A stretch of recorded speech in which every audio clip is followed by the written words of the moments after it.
Hey, it's Kellen. And today, you guys, I'm riding solo, but I'm not alone. You're not going to just hear me talk. I have Dr. Kenyon Meadows. Yes, I said doctor, an oncologist. If I'm not mistaken, radiology oncology is his specialty. He's also an author because every doctor either wants to be an author or a pilot or a businessman. He's all three. So, doctor, what's going on with you? Welcome to the show.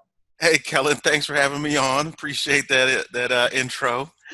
Yeah, am I lying? How many do you know want to be business folks or pilots? Oh yeah, I'm a pilot on the weekend or something. I mean, Well, it's funny. My first partner out of residency, he was a pilot. He had his pilot license and had a little private little plane he would roll with. So yeah, kind of true. yeah. We've studied this, and I have a couple pilots in the family, and it was just always funny when they'd be like training, one of them at 13, the other one at 18, and it was like, whoa, you guys are always with doctors, but it is kind of expensive to fly, so it makes sense when you want to do your thing. But what we want to talk about right now is your YouTube channel, the Invest Doc, where you are teaching people who may not have a doctor's salary how to start investment. Can you go and tell us, how did you with your busy schedule, jump into being a YouTuber? Well, yeah, so it's a new channel, like you mentioned, investdoc.com/YouTube. And yeah, the focus of the channel in general is something I'm passionate about, which is investing. But I guess more broadly, as things evolve, just general financial education. I mean, there's so many folks out there that, I mean, in the course of just talking with people, friends, family, even some colleagues, right? And some people, no matter what their salary level, that doesn't necessarily correlate with their financial knowledge or sophistication. And so, once I've got my chops, a few years doing this, gave me the courage to, number one, write a book, a self-published book a couple of years ago. And that was really my first foray into doing a little bit of online stuff in terms of promoting it. And then just recently, made the commitment to try to do this YouTube channel thing and try to just put out some of the knowledge that I have gained over the years investing. And that runs from everything from, real estate to private lending, lots of different things we can get into. But that's what we focus on. Yeah. Well, and a lot of times when people hear, oh, a doctor's giving financial advice, no wonder, healthcare is so expensive. Like you didn't put in your, additional, 10 plus years to get to where you're at. But I just want to clear the hate up real quick. If there are any haters out there, sometimes I hear them in the wind. At what point did you start investing, and did you have student loans, and how long did it take you to take those student loans out to where you say, okay, my student loans are done and now I'm investing like Dave Ramsey says to do? Or did you do both and say, I'm going to invest and clear out my student loans that most doctors have? Right. So I finished residency back in 2006 and had about $200,000 worth of student loan debt. So at the time, I would have rated myself as not particularly savvy about investing. And so, I took all the extra money and basically really plowed it into taking out the student loan debt, whereas I really didn't know very much else to do with it, really, at the time. So that made the most sense. In retrospect, would I may have done things a little differently? Yeah, maybe. But you can't underestimate, getting out from under a huge debt burden like that. It's something psychological about it. You know what I mean? So definitely. And for any of those doctors who may be listening, our residents, just because the packs that we travel, those are the people who know us sometimes. Can you give just how you paid your student loan back? If you pay $10,000 back every month, you won't be mad, right? And eventually it's going to end, unless you went to Harvard and your spouse went to Harvard and now you have $1 million in debt. But how did you go about that? Because that's a debate that people have. And some people say, no, don't pay it back that quick. And you should, put it in this and put it in that. But what worked for you? Well, what worked for me was basically continuing to live like a resident even once I became an attending doctor, and your salary jumps up tremendously. While it's not nearly the jump as like a college athlete who goes in the first round of the NBA or NFL, it ain't that big of a jump, but it's somewhat analogous where like your salary will go up a multiple of what you are making, but you don't have to have your lifestyle go up a multiple like that. So the first 2 years out of residency, I mean, I lived in an apartment in a small town, Alabama, that was very modest. Just married, kid on the way, and thank God I had a wife who wasn't trying to, flex or anything. And we had so she was down with getting rid of that debt too. So that just underscores like, having a partner that has the same vision, you know what I mean, and could deal with, hey, you Dr. Meadows here, but you in this kind of small pad here. What's going on? And I still have my 95 Nissan Maxima still driving that. But, so that's how I did it, man. Didn't let that lifestyle inflation creep in. Okay, so you kept it, and I don't know if you've read or if maybe this was before or after, but like the white coat investor talks just like that, do a small increase. I think he says at most 10%, and you can have so much more. And if you don't have to flex, and I'm one of those, and thank God I have a wife who doesn't have to get her nails done and I don't like nails. You can do them at home, but so you just put it all towards the debt. And what did it take you? How long did it take you to? It took actually about 3.5 years, which still that's pretty good. I mean, but it was a lot of sacrifice. It was a lot of not indulging in certain material stuff and everything. But again, psychologically, it's a big deal. And it's funny you mentioned white coat investor. I know I've had some contact with a gentleman who runs that site. I've been on their podcast, written a couple blog posts for them. So I know his philosophy. Live like a resident.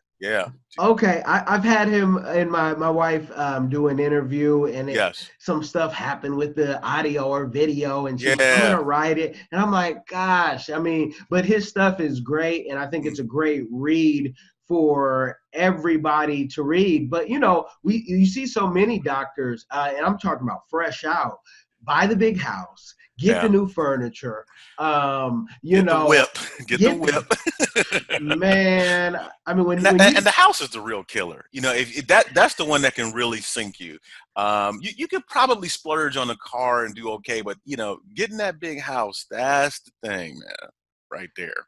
Yes, and whenever I see a doctor coming out of the hospital, still with the scrubs, still with everything on, and he coming in a Bentley, and I'm like, that's meant to be.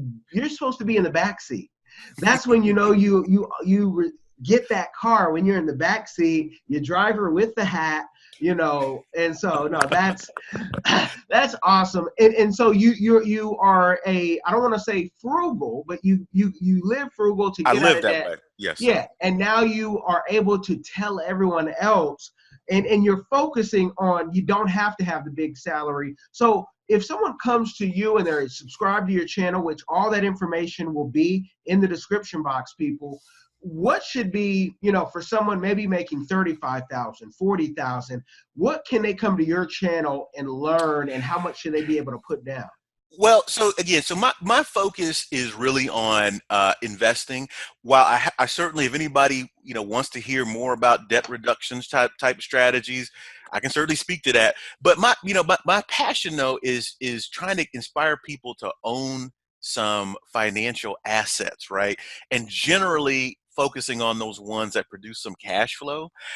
I find that the investing thing for some people, it can be a little bit of an abstraction to say, hey, throw some money in the market and, when you're in your 30s or 20s and come back at age 65 and, and have a big lump sum. I think for some people, even for me, right? I wanted to invest in some things that would produce some cash flow presently, as almost like an engagement tool to keep me thinking about it, right? And to keep doing something with the money that was coming in and keep turning it back over, kind of deal. I think something clicks, number one, when people own an asset, and number two, get some passive income. Something clicks where it's like, oh, this is kind of cool. You know what I mean? Yeah. So many of us, the vast majority of us, we work. I'm an employee as well, but I'm trying to touch all those different cash flow quadrants. You know what I mean? Robert Yes. Kiyosaki. I mean, definitely. And you know what is probably the most difficult thing, because I always would tell people in college, and they found it to be like how do you travel? I love to travel, so I don't Uh-huh. need new clothes. Hmm. And that's how my whole household is. And when I do buy new clothes, I go to Africa, where I Hmm. can spend $200, redo my whole wardrobe, which my clothes are art. If you see me, I have art. Everything's pretty much custom, whatever style it is. Hmm. But when you get those extra 2 coins, people then say, then what do I invest in? Hmm. And is it Forex? Is it real estate? Is it, Yeah. okay, I've worked 12 years. I have a retirement. Kellen, what can I do? And, I heard this thing called a ROB. And I say, no, you don't need that right now. Don't put it in a ROB, because if you've only worked 12 years at a certain job, you probably don't want to bet it all Hmm. on, a rolling over in another business. But Hmm. how do you know, or how did you know, like, it's real estate and not something else like stocks or day trading? Well, I think my channel is unique in that the unifying theme is income production, and so I'm kind of asset neutral in that. Hey, I do some real estate. I do some direct ownership of real estate, which honestly, if I had to pick one asset that was like the best thing that I've invested in, I would say that. But I recognize there's a hurdle there. There's a financial hurdle in buying even one rental property, if for a lot of people. But the thing I try to tell people is like, look, there's a low cost alternative. Do you know about real estate investment trusts? Do you know you can buy a little fractional ownership of an income producing property, on the stock market, and get a rent check from it the same way I get a rent check from buying a whole rental, right? So Mm-hmm. like that's the kind of thing I'm trying to get people to know. Like there you can get around these barriers to entries with small amounts of money. And the other thing that I do is loan money to house flippers, right? Mm-hmm. And that usually takes a lot of money. But alternatively, there's real estate crowdfunding where you can get into it for 500 or $100. Do you know about that kind of thing? So so my channel, if you got 50 or 100 grand, or if you got 50 or $100, you'll find something that you can invest in that will produce some income for you. So That's let's the thing. go. I hear somebody, and Uh-huh. that person, it's a gentleman. I can just hear him in my ear. Uh-huh. Well, okay, wait, I got $50. I might be working at wherever. I have $50, and you say I can have a piece of a property. Can you go to the basics and not Yes. just and give an example? If they had 50, not percentages, because what I've learned is Hmm. sometimes you lose people in percentages who are new to money. And Yeah. our audience, some are new, some Hmm. know, way more than all of us, right? But Yeah. can you say, I have $50, how do I get in that property, and what is that called? Or do I have to pay you to learn that? Like, give the game.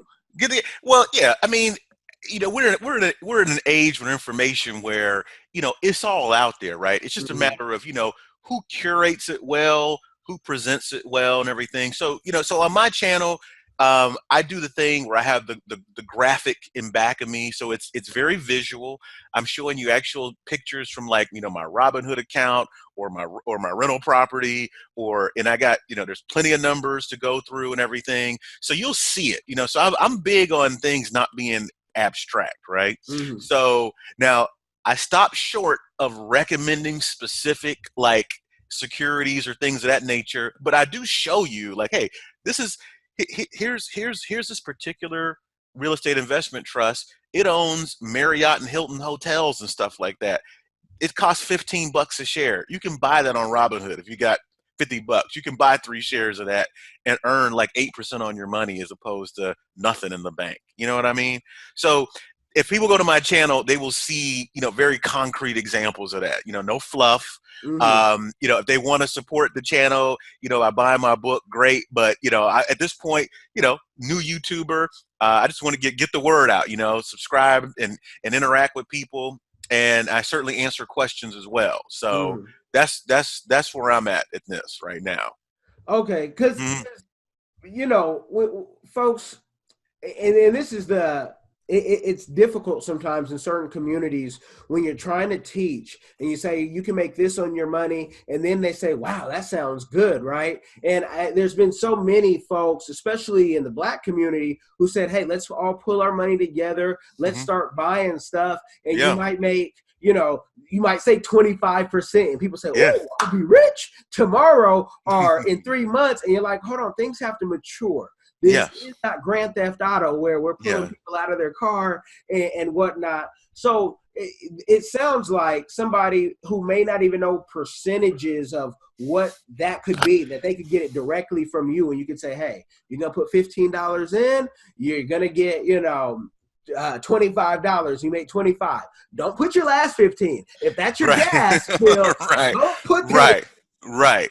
Yeah. I got to do a video about that because and put it and state that explicitly, right? Like, I'm talking about discretionary money after you've handled. I mean, let's keep it real. You got to have, your insurance. Have your emergency fund. Those kind of stuff. Investment dollars are the things you have after that. And I tell people too, hey, max out your contribution to your 401k and get that match and everything.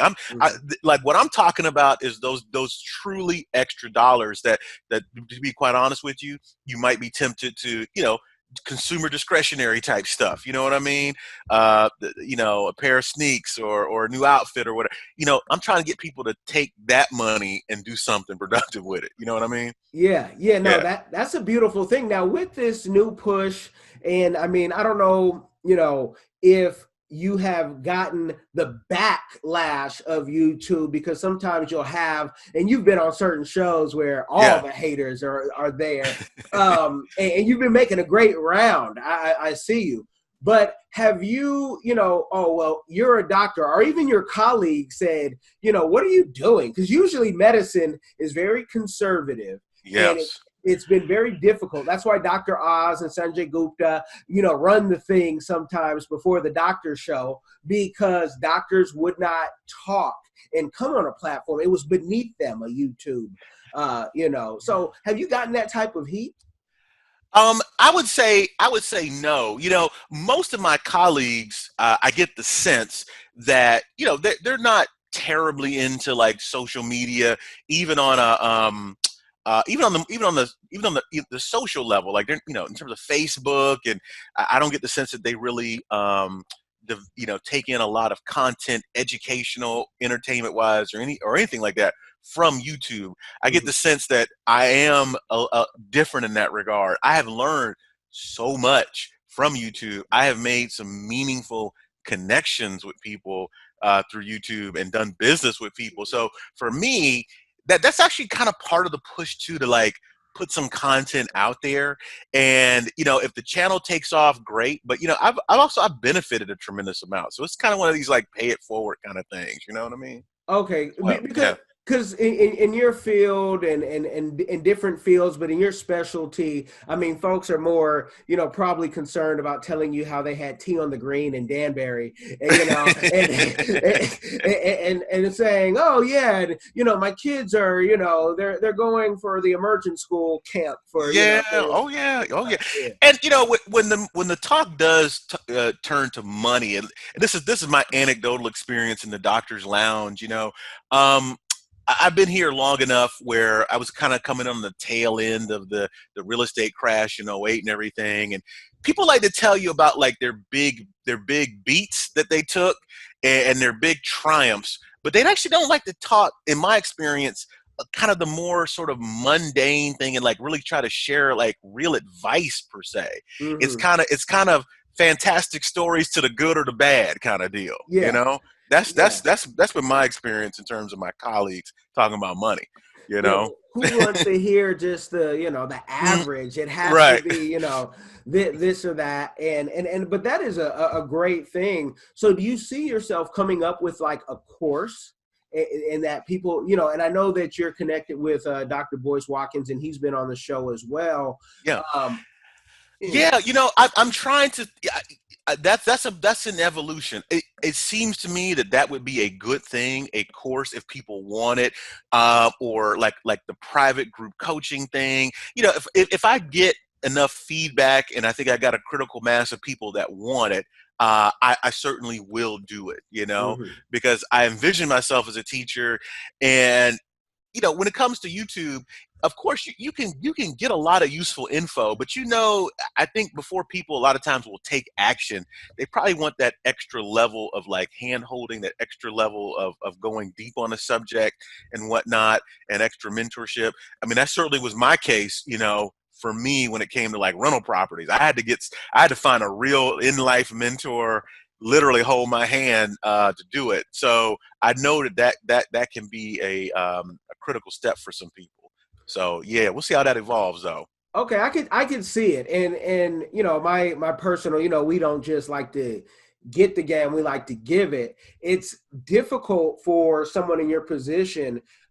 We have CNA to MD.com where mentored hundreds of people, but it's difficult if you say, hey, this weekend I can make X amount of dollars. I don't want to throw it out there so everyone's running to you saying, hey, I need some money, but that you can make what some people make in a month, in a weekend, and that they, now want you to mentor them for $25 an hour. I get that pushback Right. all the time. People tell me, hey, you're expensive. I said, I've paid my dues. Right. I mean, Mayweather doesn't tell Al Heyman he's expensive because he keeps making the money over and over. And you're not Mayweather. You're Mayweather's sparring partner that we'll never hear from. So maybe I tell him I don't want to box and do business with you if you're telling me I'm not worth what I think I'm worth. Sure. But, so it's hard because, I mean, yeah.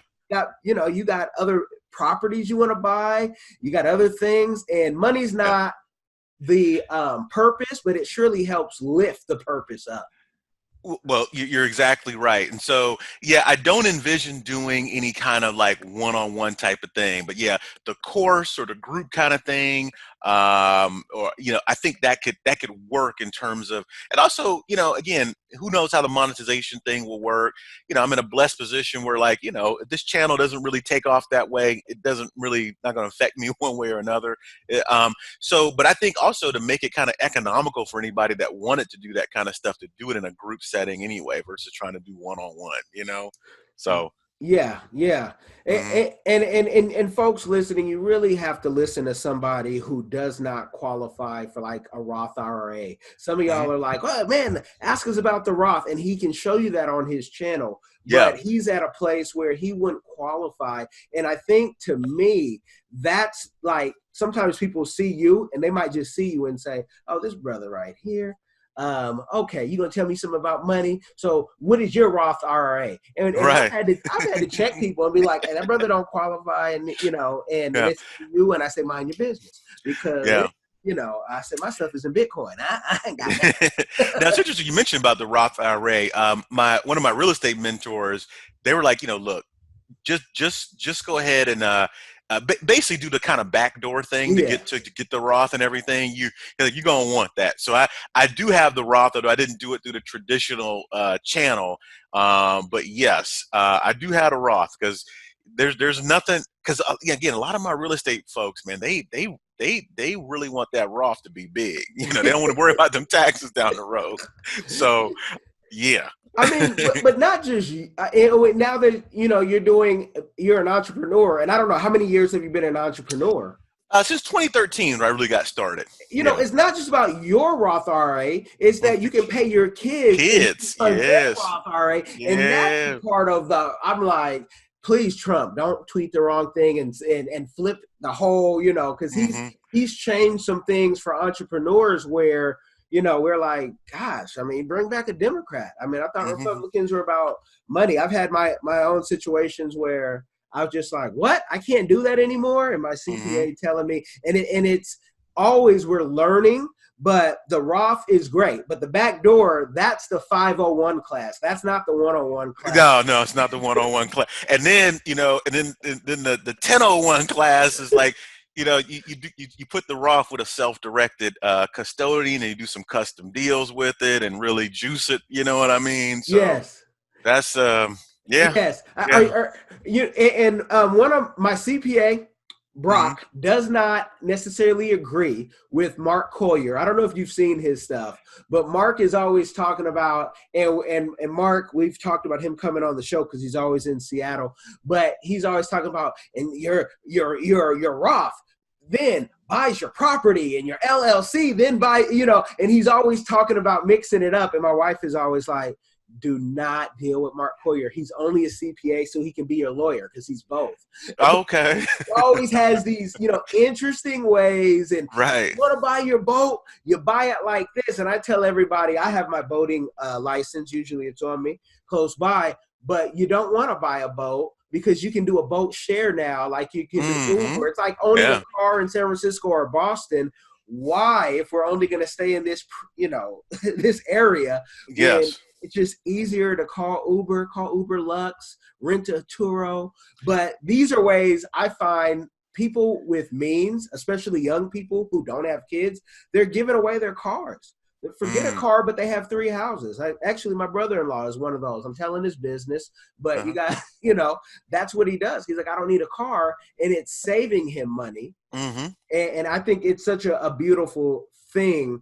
And so how deep are you going to go on your channel with, like, in the technical? Are you going to give the 1001? Are you going to give them the, I do think that the medium of YouTube, right, and how people come to YouTube to consume information, I do think it puts kind of a natural cap on how deep you can really go in a video that you're just hoping one of your subscribers watch, or like a random person comes across the channel. I'm starting to figure out there needs to be a little bit of an entertainment kind of component to things. So I think that there is a limit to how deep you can go, but I'm encouraging people, like, when they sign up for, like, they get my ebook and sign up for my list, and if they ask a deeper question, for now, I'm small. I can answer folks' deeper questions. yeah. If it starts to take off and I get too much of it, we'll sort of see. That might be the point at which time the private group kind of thing might make sense. You know what I mean? For the more hardcore folks, and I know from when I was promoting my book, you there will be some people with some means that reach out to you and want to do some stuff. You know what I mean? And it's like, how do you want to serve them? So we'll see.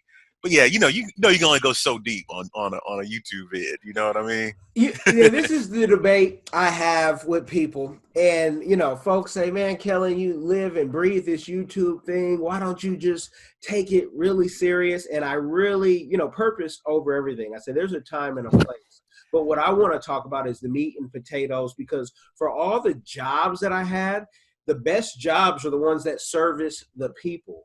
And I know I'm a servant, and let me just be a servant at the, be the Lord's door handler, because that's the most highest position that I will be able to get. And I'm no way perfect. Actually, I'm so far from perfect. I sometimes say, man, this is going to be one heck of a journey. But I love, and I was debating with some YouTubers saying we need deeper content. Yes, we need to hear about the X, the Y, and the Z, but we need to hear what's going to help people go to the next level, because not everyone's making 25,000, 35,000, but how do we groom the next generation into the deep? And that's going to be a challenge, because the deepest stuff, I have some medical channels, and I'm like, wait, this thing is like growing. And they give that for med students, they're for med students, but they break down things in graphics. And I said, well, all the med students are watching this. So there's riches and niches. And I think, and I'm putting the pressure on you only because you're Black, right? Only because you're Black, because the Black community needs somebody to go deep and let them know, if you do have 100,000, 200,000, there's so many rappers. I started in music, doing writing and then PR. When we would talk to people, they'd be like, who are you? I said, I'm an undergrad student. Who are you? I'm a graduate student. Like, how do you know certain things? How are you talking about South Africa? And if we took our money over there and put it in crypto? And it was just crazy that to them, that you would know these things because they never were exposed to it. So don't ever fall back and think you can't hit them with the straight nerd core, even if you got to put it in a rap. You know, hit them with that because we need it bad. Mm-hmm. Yeah, absolutely. And, you know, one of the things that I hope as I just keep, you know, putting content out there, and, you know, I do believe that, you know, you can't keep doing stuff like that and trying to be a servant and helping folks and everything. Something will come of it. You know what I mean? Mm-hmm. And, you know, that's the way I look at it. And I do view it as a service kind of thing. You know, it's interesting how in the Christian context, you know, we talk about ways to serve and everything. And I've sort of adopted maybe this channel as a way to serve. It's not specifically spiritual or anything like that, but it does help some people. And I feel like it's my way of helping, another way anyway, outside of my main job, which I certainly do a lot of helping there too. In a major way. Right. Yeah. And my mother, she passed of cancer. So what you guys do in major way, because it's like, hold on, my mother didn't drink, she didn't smoke, she lived a healthy life, she looked good to the day she passed. And like, how she looked so good? Because, you know, that's just, it's in the genes, whatnot. But, you know, and cancer is a battle. It's not biased. It's not racist. It's none of that. But but when I first saw you, I said, he has something, because you have a gentle spirit, and you can, even with a raunchy crowd, you know, ignore that to get to what your purpose is here. And people are going to continue trying to throw you off, get you stressed out. I tell people, don't look at the comments. For what? Because if you believe the good, you'll believe the bad sometimes. And it's just, you know, it's one of those things. So you get to a certain level. But I love what you're doing and how you're presenting it. The reason why I subscribed, downloaded the ebook. You guys get the ebook. You never know what you will learn, even if those folks who say, but I know it all. Okay, if you know it all, give us some money then. You know it all. We need some money so we can learn what you know, and you have enough to give, because I surely just love the learning.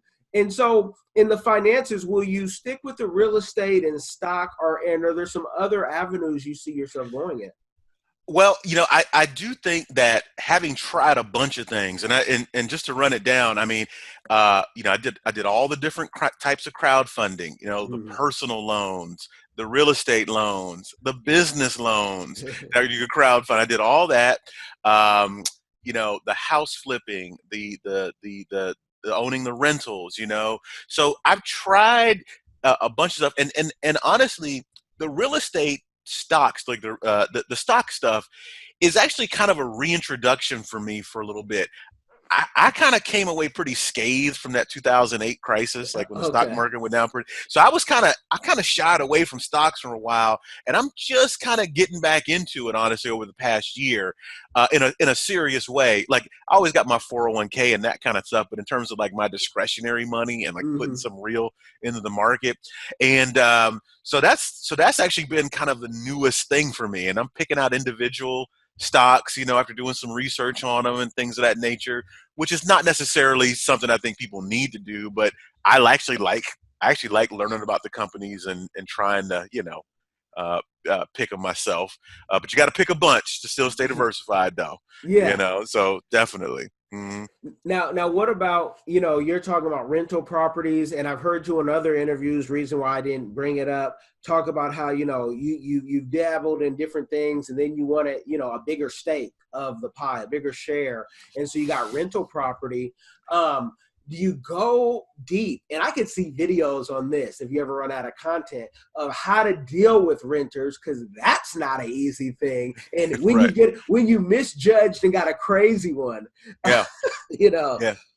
Yeah, I did a blog post over on Bigger Pockets, and for people that don't know, that's actually one of the biggest real estate sites and podcasts on the web. And my blog post was, you know, how time intensive is it to own a rental portfolio or own several properties? And I basically posted a bunch of like emails I would get from my property manager over the year. And with a good property manager, and I emphasize good, it's really, you make kind of executive decisions, right? Like they're shielding you from the renter, right? So nobody that lives in my properties knows anything about me or anything like that. But it's more like, hey, this person, they've gone beyond a certain amount of time. Do we want to push ahead with the eviction thing? They've been there for 3 years, things have gotten a little shaky. What do you want us to do? It's that kind of thing. And it's like, make a decision. Or this person's lease is up, they gave us the proper, warning they were moving out. Hey, the rent's below market. We could probably bump it up another 50, $75. Do you want to do it? So it's making executive decisions like that. And it's actually not too bad, to be honest with you. Okay. I have, double digit rentals, and, it probably takes me maybe an hour and a half a month, really, when it comes down to it, in terms of like email interactions or occasional short phone call, that kind of deal, to really manage things. And there are months where, nothing happens, and that's beautiful too, right? Yeah. So now, did you find your own property manager, or are you using a bigger company? My original property manager was found on my own. Okay. Mm-hmm. It was actually my mentor who was building her own portfolio. And because I was actually helping her finance, buying some of her rentals, loaning her money, she offered to basically just take mine on too. You know what I mean? So that's how that worked. We have since transitioned to one of the big property management companies, and they've done a pretty good job. And property management quality is quite variable. I'll just put it like that. So don't be surprised you got to switch around before you find. Yeah. Mm-hmm. Now I want to go deeper in that, because I can just hear someone say, okay, let's say I do have a rental property and I've been thinking about having one of the big boys handle it, but when you have a rental property, I had a friend one time, he said, man, I'm a lawyer, but all I really want to do is build cabinets and build my backyard and all that. So he bought a firm, right? Only to say, I'm going to sell the office, be at home, sit at home and doodle and do all my stuff that I want to do, because I'm not going to, live forever. And he's like, and I'm going to let, my rental property. I'm like, how is that rental property doing over there? Because it's a great neighborhood. He said, man, be honest with you, I'm probably making $200 a month. I said, and he was doing it all himself. And I'm like, that's not worth, it's just not worth it. So how money wise, where should someone be? Let's say they're renting a place for whatever that amount is. Where should they be in their margin? In my opinion, and this is one of the things I touch on my channel. It's certainly an emphasis in the ebook. There's all kinds of properties you can buy and all different price points you can buy. I specialize in what's called workforce housing, right? So I buy basically, modestly priced rental properties that suit, that suit a family, basically. A 3-bedroom, 2-bath house in the Southeast, a more inexpensive part of the country. You out there in Cali, so these numbers ain't even gonna work for you. And so it may rent for like $1,000, right? And if I get the kind of long-term, low-interest debt on it, the debt service on that might be like $400, $450 or something like that a month. A little bit for the property manager, and so I like to take home about half the rent, as cash. Okay. Even that's with good. Debt on there. So, so I'm like, I want to see like $400 or $500 on a property as opposed to two. And that might not sound like a big difference, but if you start to have multiple properties, that adds up. You know what I mean? And not just that if you don't spend the money, that government's coming to take it. So you have to learn how to start, throwing, hey, Hail Mary, nah, IRS, you can't get me on that one, Well, one of the beauties about the rental property game too, which makes it my favorite asset class, is you probably know, Kellen, there's some baked in tax advantages though, right? You get this thing called depreciation, which is like, hey, the government says, hey, your property's worth less every year, so you get to write off a certain portion of it, even if the price goes up. So it's one of these weird kind of like accounting things where like, the property could actually be going up in value, which some of mine have, but you still get to, for tax purposes, you get to say it's less valuable, and you get to shave that off of your taxes against your rental income, and so you get taxed less. And so there's not too many things. I'm not aware of anything else where you get to do that unless you have the direct ownership of rental property. And so huge advantage. And so I'm from Cali, live in Seattle, which is pretty much Cali Part 2. Yeah. Where the average house last time I looked was $800,000. The average rent, is $1,800. That's a 1-bedroom, people. Student. Yeah. See, and we're going back to the South. We're heading to Florida this year. Those numbers don't work. I as a quick rule of thumb, I say, I want the 1% rule. So like whatever the purchase price of the house is, 1% of that is what I want to get as my rent on a monthly basis. So if you're talking an $800,000 house, and even if it rents for $2,000 or $3,000 a month, which is kind of crazy, that's nowhere near. You know what I mean? So you can't do that out there in Cali. You know what I mean? So there's a lot of investors from the West Coast, from New York, I've talked to directly. They come to the Southeast, the Midwest, where the home prices are more modest and it can work. You know what I mean? So yeah. So you don't have to invest where you live. You don't. Yeah. And that's a big hurdle for some people to get over. Do you dabble in tax liens? I don't. I have studied tax liens. I don't have and I've watched some YouTube videos. I've actually watched this one sister. She had her computer screen up. She was in Tallahassee somewhere, and she was like on the county site and like doing the stuff online and showing you and everything. And I was like, man, that's kind of interesting. And I know how tax liens work, but I think that's one of them kind of things where I'd have to get like a direct mentor to really get into it. So no, I haven't gotten into it directly, but I know how it works though. Okay. And I just say that because people always, tax liens. What you don't understand is you might get something you don't want, and that, you can't rent, and that, maybe wholesaling, you can get more on your money. And but people say, I say, no, depending on your state and your county, tax liens could be a beautiful thing. In Florida, actually, it's, 18%. You can get, and you can foreclose, I think, in 2 to 3 years. Yeah, and that's the other thing too. That as you start to learn a little bit more about the tax lien thing, at least on the academic side of it, it's like you're right. It could be 18%, but it often gets bid down by multiple people bidding on it. So it might get bid down to something like 10 or 11, which is still good, but 18 is a lot better. And like you said, you might have to actually continue to pay the subsequent other years of the taxes to keep your tax lien current and still had the opportunity to foreclose on the house. You don't know what the ultimate condition of the house is. And so, it's one of those things where for me, wanting to be a little more passive, we would, my mentor and I, we would get distressed properties. We had to buy them right. That was the key thing. If we bought them right, we knew we could put enough of the rehab budget in it to get it up to a nice rental standard and still be at the cost that we want it to be at. And if you do like the roof up front, the plumbing, the electrical, we did all that stuff in these houses. So like the first few years of ownership, you're not getting hit with any of these big things. You know what I mean? Yeah. And that makes the ownership experience pretty smooth.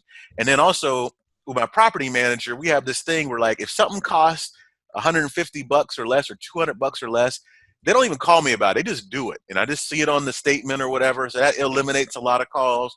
So for me, I got to be mindful of the fact that, I'm an investor. I'm not trying to really like, have so much hassle with these things. You know what I mean? So, but you're going to pay a little bit more up front to have that be smooth, but it's worth it for me, And that's the game that people need, because they're, a diversified game.